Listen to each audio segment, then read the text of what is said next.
Dinamitrik kalitdan to'g'ri foydalanishni o'rganamiz.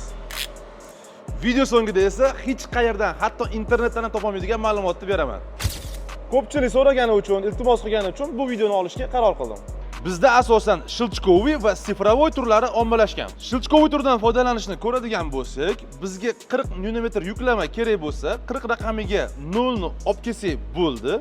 Agar bizga undan ham ko'proq kerak bo'lsa, aylantirish yordamida yuklama kuchini qo'shib borishimiz mumkin bo'ladi. Yuklamani 40 nm ga sozlaganimizdan so'ng qotirishni boshlaymiz va shu ko'rinishda sakrash, ya'ni shilchoqqa eshitsangiz, bu bizga kerakli yuklamani erishganimizdan dalolat beradi. Sifrovoy, ya'ni raqamli turdan foydalanish undan ham oson, ya'ni uni yoqqanimizda sozlangan yuklamani ko'rsatib turadi.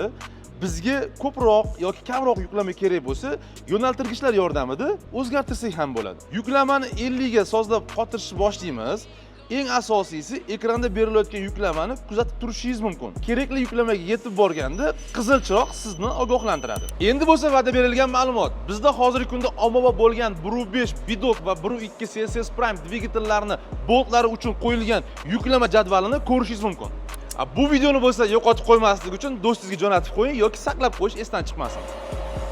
Hali ham obuna bo'lmasdan ko'rayotgan bo'lsangiz, bilmadim endi nima qilish kerakligini.